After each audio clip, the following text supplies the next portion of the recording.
once again, and welcome to Mental Health Watch. And we are in April already. Imagine. Wow, we are already in April. Good God, what have I achieved so far? Yeah, puts a lot of pressure on me.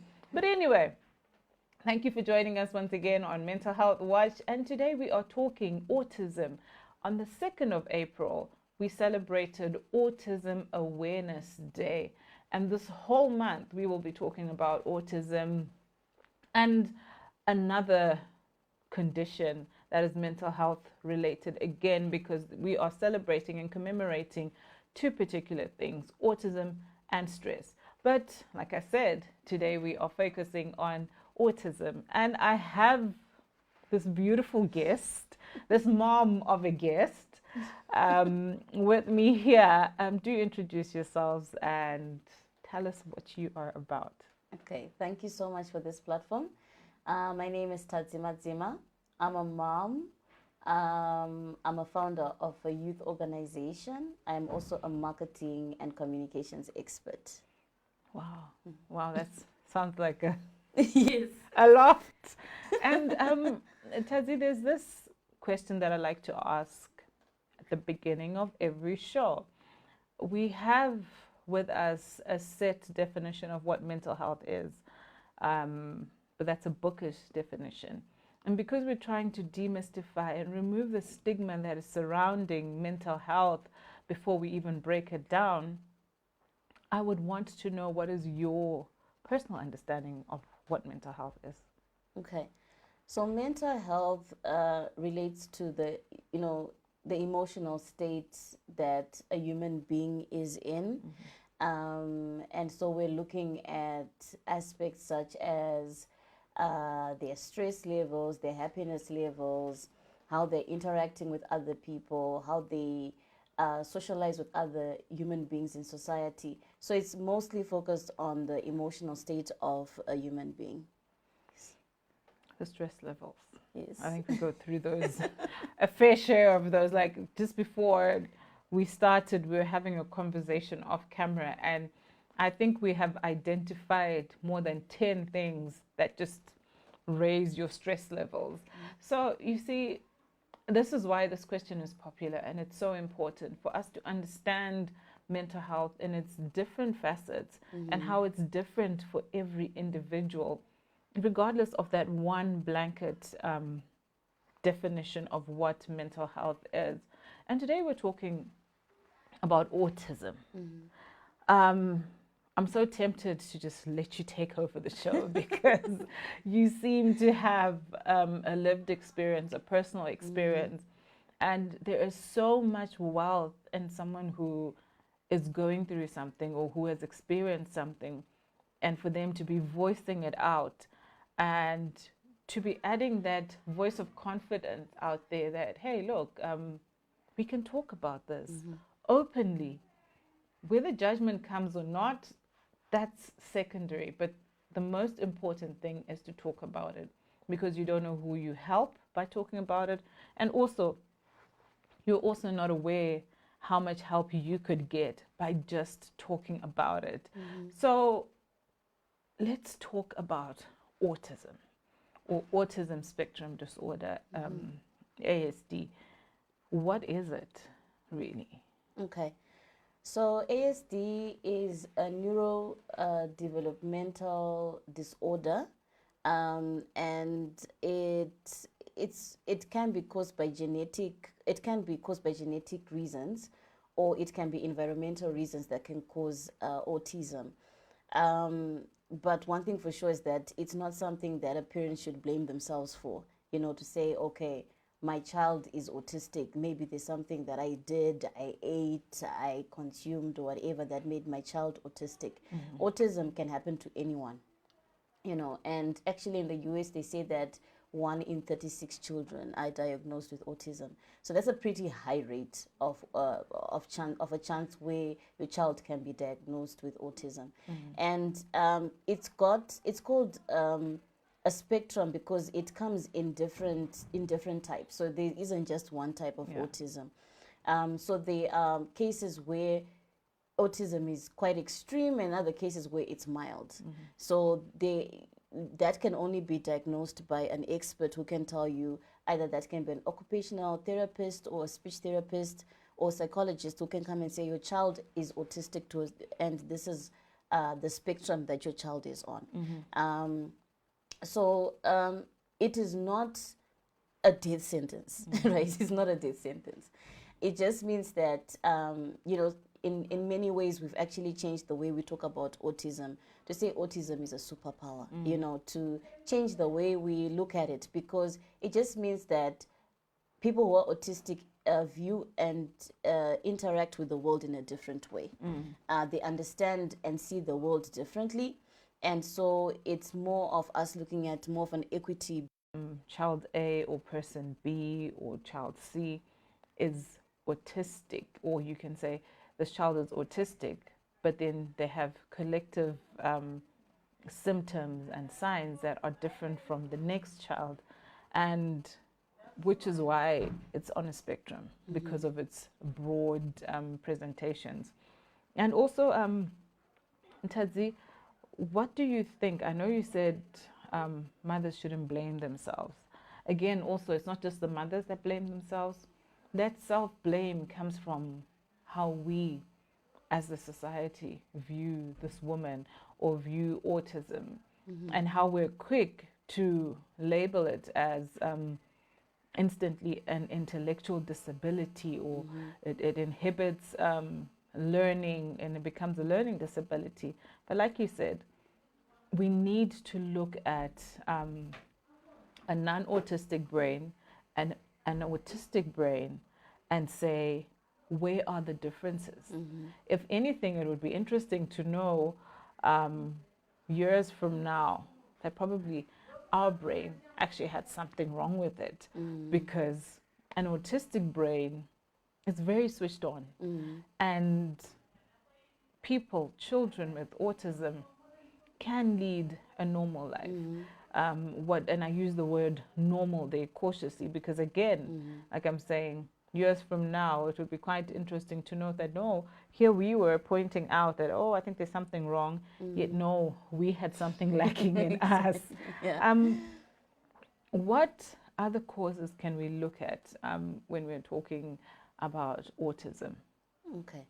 So I'm a parent to an autistic son. He is 11 years old now. And so I understand what you're saying when you're saying that, you know, a parent can blame themselves, or they can think maybe there's something that they did that caused their child to be autistic. So it's really important, as you said, to look at what are the causes, what can cause autism. So I think first and foremost, you know, I needed to come to a point where I needed to accept that there's nothing that I had done that had caused autism. So I looked at everything.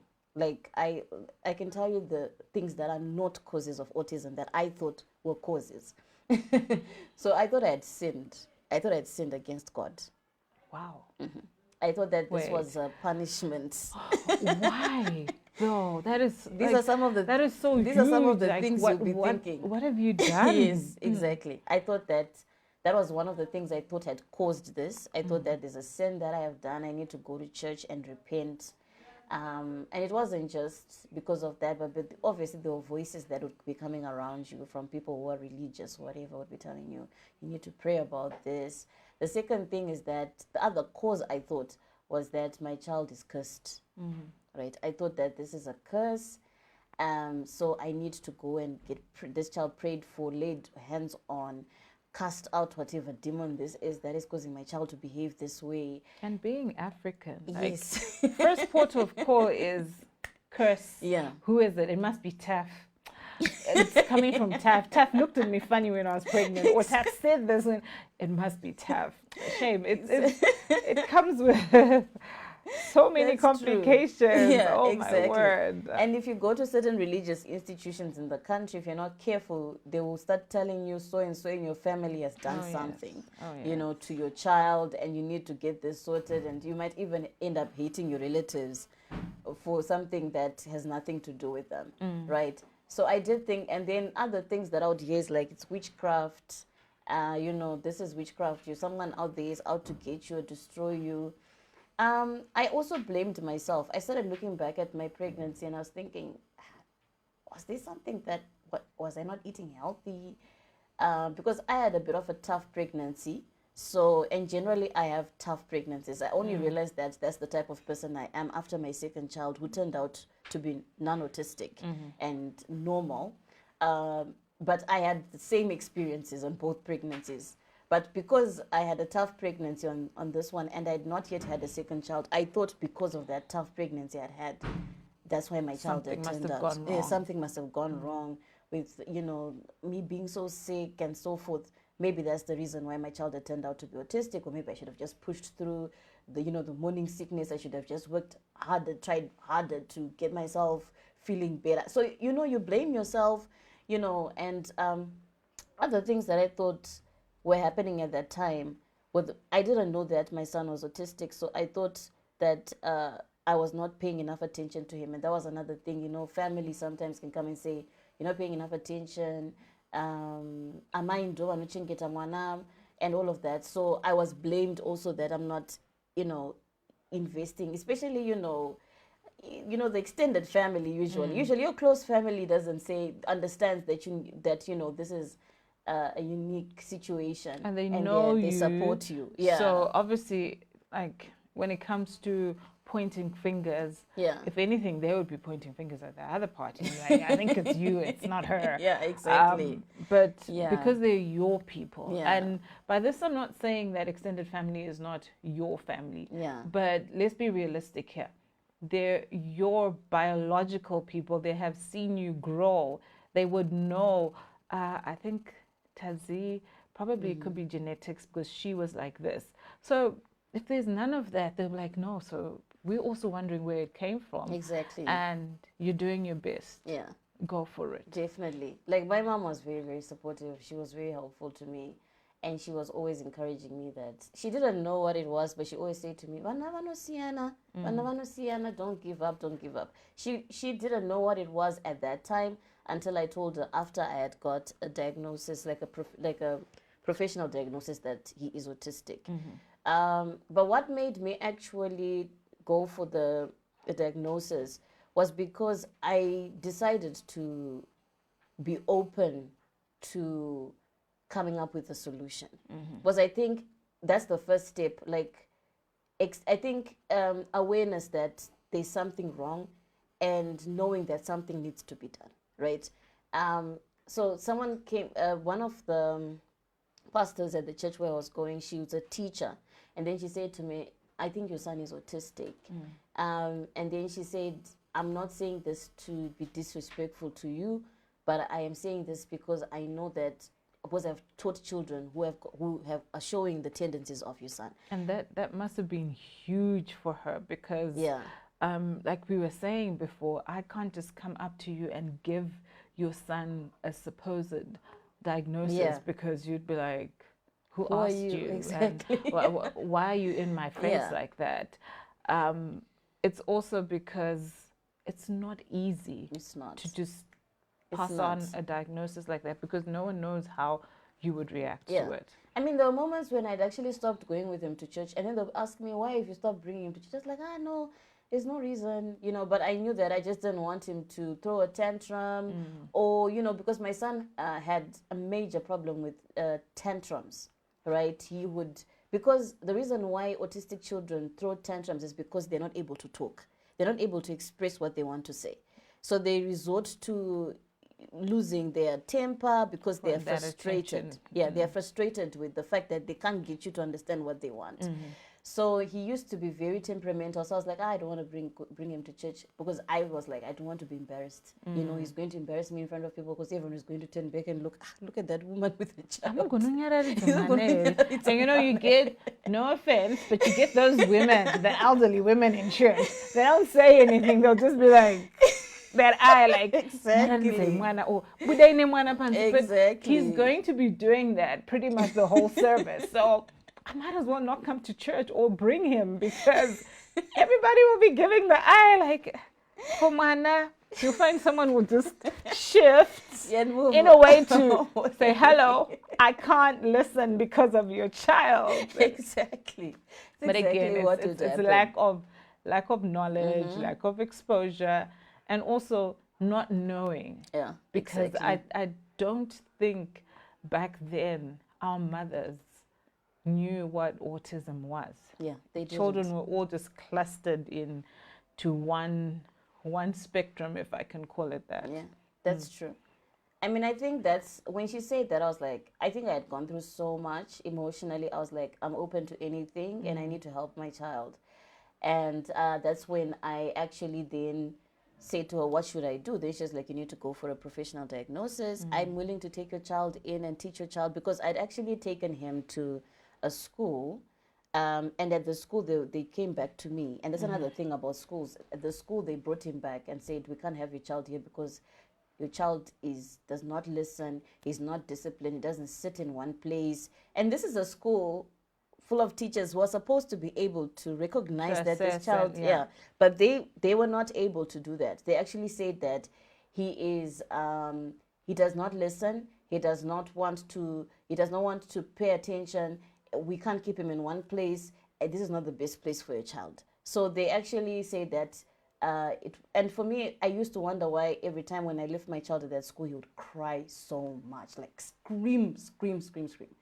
And I'll just be like, Hami, but he's going to get used to the school eventually, but he never did. So it's only when the pastor at our church, her name is Lista, but she's now based in the UK, Lista Gorejena. She then said, let me take your son. And then she started teaching him. But as she was teaching him, he was going for tests. He was going for speech therapy, occupational therapy, and all of that. And then after he went for all of those tests and examinations, they then say that your son is autistic.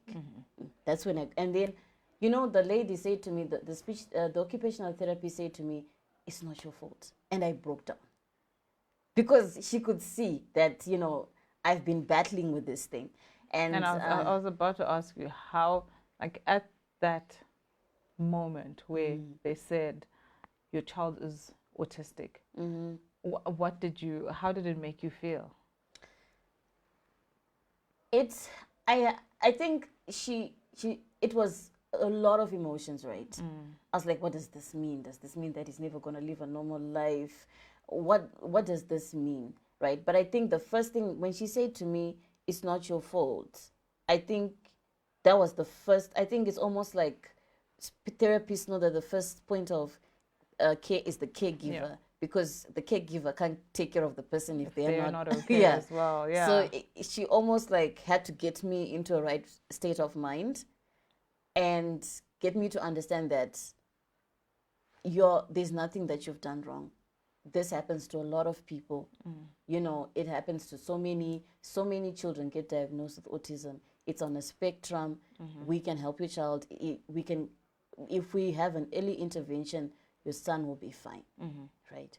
And so, and also she just said to me that some children with autism have got really great special abilities.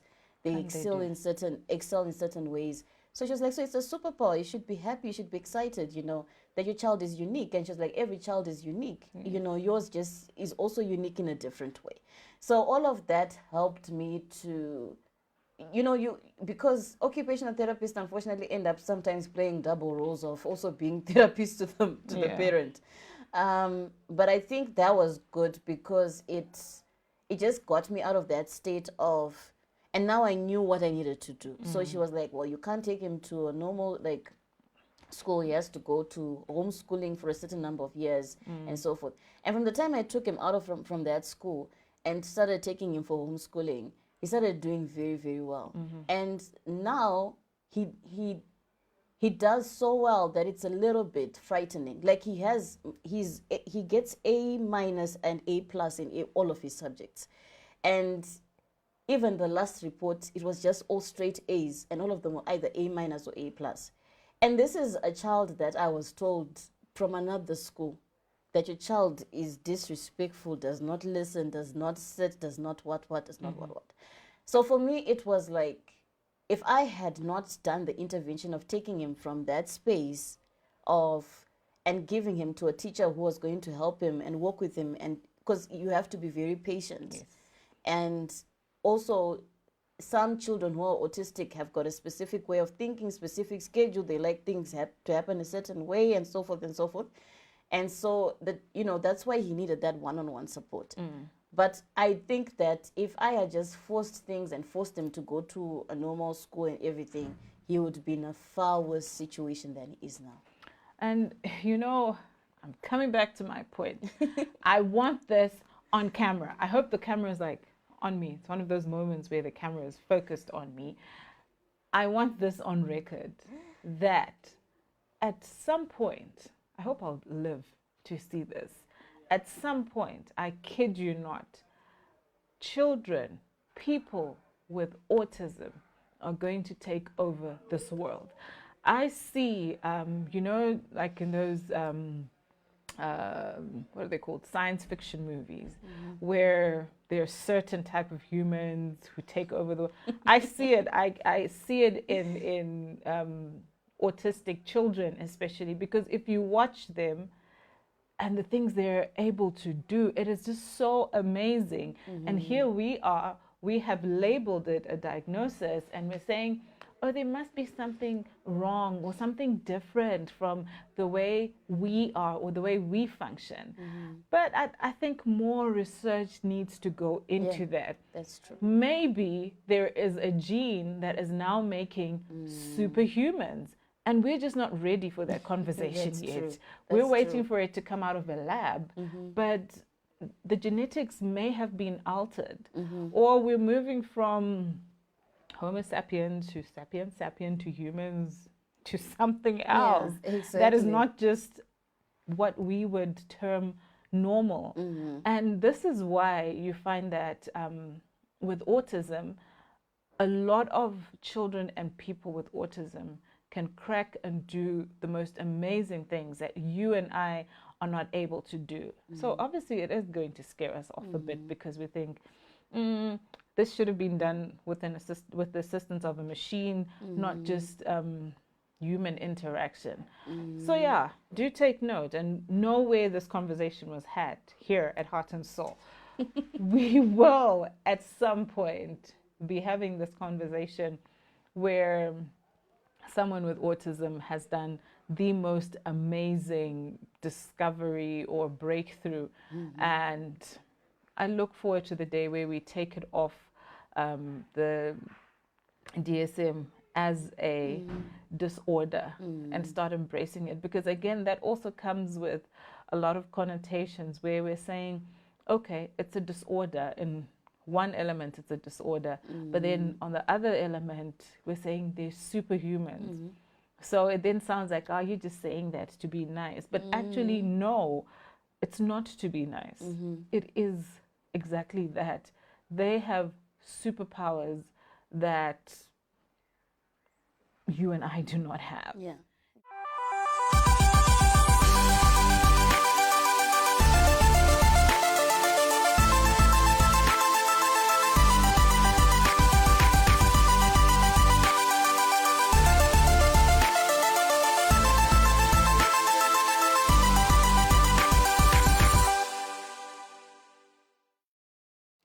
So the challenges were, for example, because with autism, unlike a physical disability, right, you cannot tell that, you know, this child has got any delays by just looking at a child, right? There are certain things that maybe when you start interacting with the child, that's when you can actually tell that this child might have some developmental delays.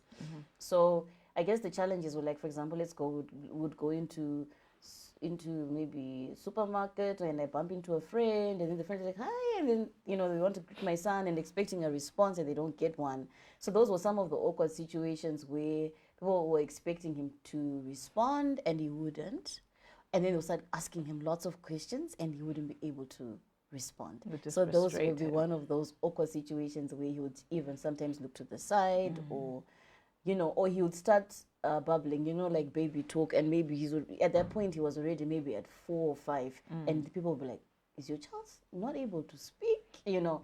So those were some of those awkward situations where, you know, you wouldn't really know how to react, because now you're put in a spot and you're like, okay, yeah, he is supposed to be able to talk at this age, but he's not. Now you have to start And then explaining. you have to explain, and it all has to be lumped into that one. Yeah. Oops, I bumped into a friend. Exactly. So it was those kind of, incidences that would sometimes make me not want to move around with him.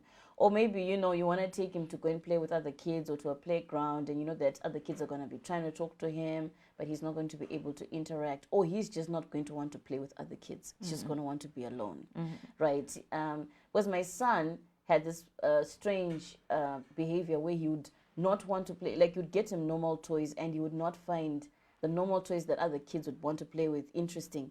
He found things like sticks and insects. Those are the things that he liked to play with. He was very curious about the outdoors. He'd go out, look at sticks, look at leaves, look at insects. And then you'd be like, I just got you a toy and you're not interested in this. No, he wouldn't be interested in that. He'll be interested in those things.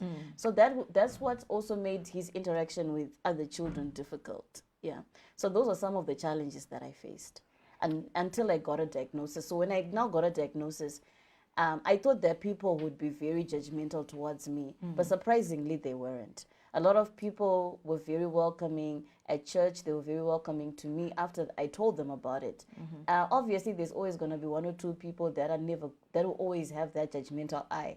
But as if the majority of the church, and especially if the pastors of the church are supportive, then it makes it easier. So I think with autism, it really requires the whole community, the whole society to back up and support parents, and to also accept children who are autistic in society. So I don't think it's just a one person or just the job of the parent. I think pastors, religious institutions, schools, friends, families, yeah. Everyone needs to, understand what autism is. And I think this is why the UN theme is from awareness to acceptance, because once people know what it is, they're more willing to accept it into society. And I know, I was actually looking at it this morning. I'm like, but this theme, though, does it work in our African context? Because we're still at awareness. We have awareness. We can't even start accepting it yet, because the awareness is still so streamlined. And it's working in another life, in another world, with another set of people who are not so privileged as you are. Yeah. And a woman as woke as you are, who can get a diagnosis and be like, okay, that's it. Let's get on with it. My child is autistic. This is what I need to do. This is what it means. And you're constantly researching, and you have Wi-Fi. You can go on different social media handles and be looking at what other moms are doing, how other parents are doing it. I have seen women with autistic children who, even when they're sitting next to another woman who has a child who's also autistic, they are still hiding their children, and they are still with that heavy load of stigma over them.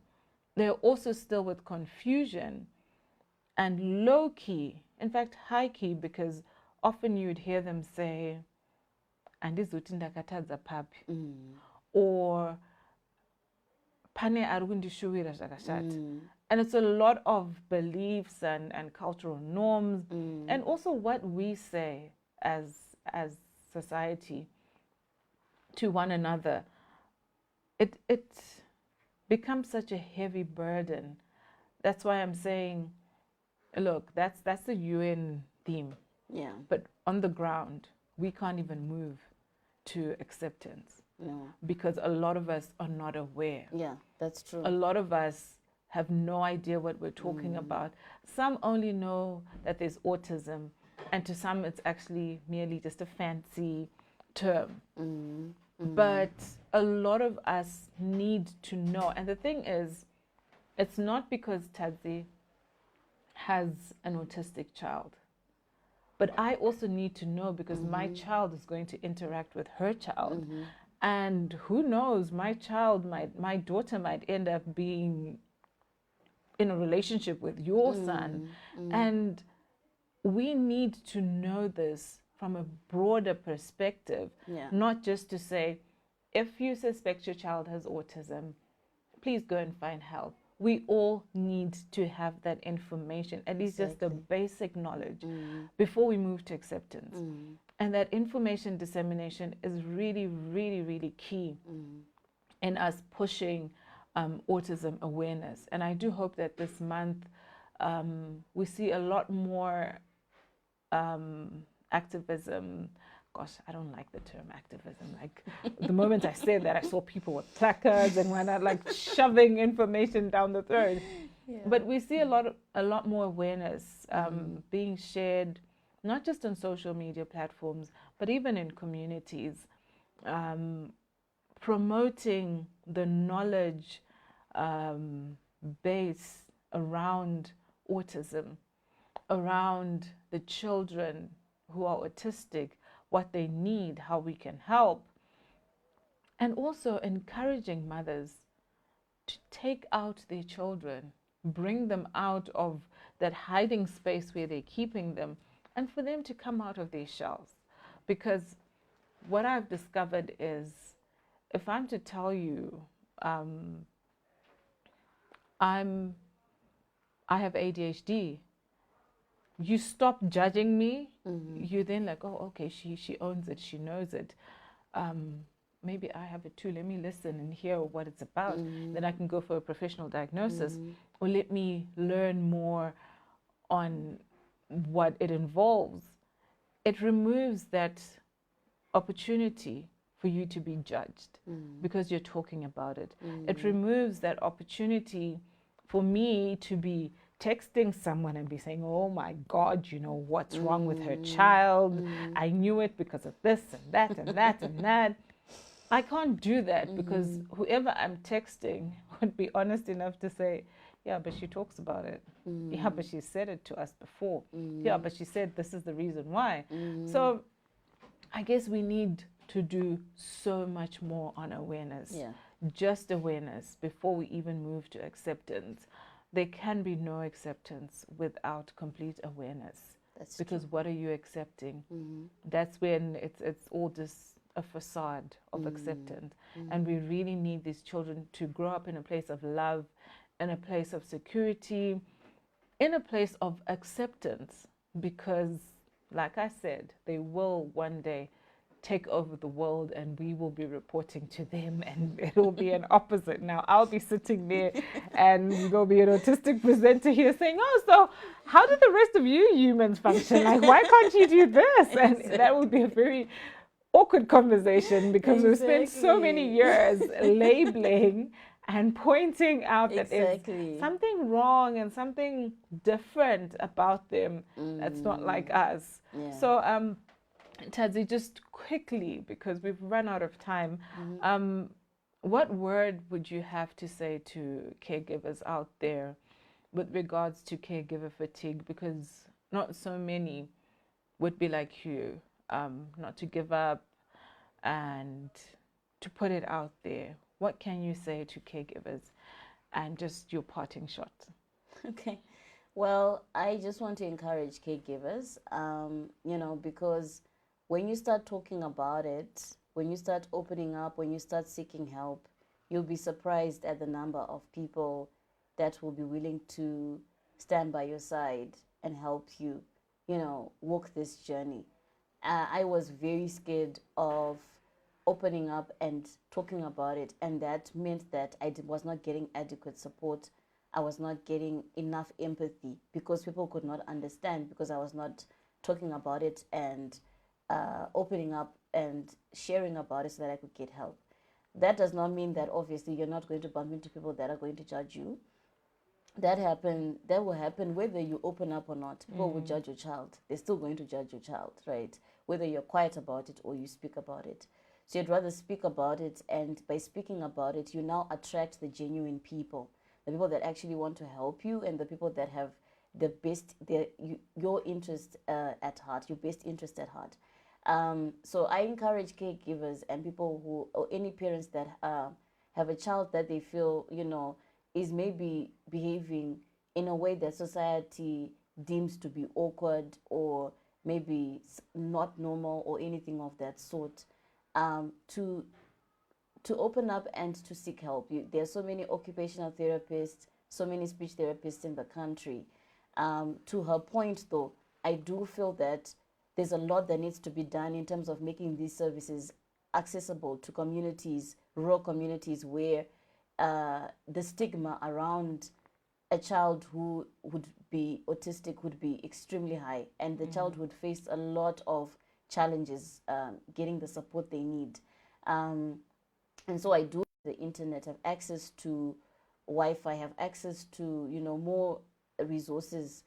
I encourage that you go and talk to an occupational therapist, talk to a speech therapist and say, hey, I just want to get my son or my daughter checked. I feel like there's a delay, and you will get the support you need. And once you talk about it, it does not just help you, but it helps other people.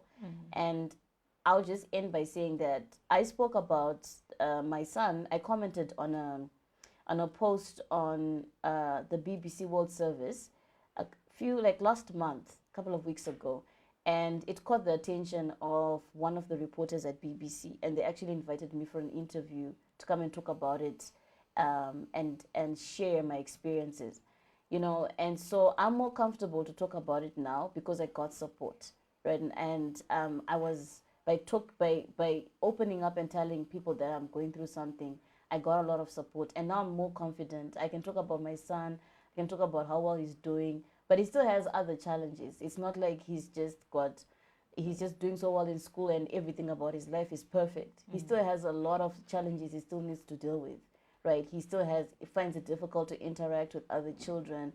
You know, he has repetitive tendencies. Sometimes when he focuses on things, he really wants to remain focused on that one thing. So it's not to say that he is perfect, but now I've got a support system. So the workload is lighter for me. I know that my sister will come through for me, my mom will come through for me, my pastors will come through for me, and so my friends will come through for me if I need help. And now they even know how to support me, because I also know how to give them that information about autism. So I'm just encouraging parents out there that, you know, it's a superpower. Look at it as a superpower, that, you know, you've been gifted this unique, beautiful child. And, you know, this is your opportunity to really unearth those gifts that your child has been given. Yeah. Thank you. Thank you very much, Tadzie. And key word there is empathy, not sympathy. I'm pretty sure you have gotten over the guilt and whatnot that you had now that you have a clearer picture of what's going on. So sympathy is not what you really need when you're going through something like this. What you need is empathy. And also, let us be less judgmental. Let us be willing to learn, to get more knowledge, to understand, wow, to get more knowledge and learn is pretty much the same thing, but I think you get what I mean there. But let's be open to more conversation surrounding the issues, the subjects that we may need to seek clarity on. Let us be more open to embracing the different challenges, the different diagnoses, the different things. I want to call them things because I was saying to Tadzie, I don't like that we have to put it as a diagnosis, because that in itself scares the whole public.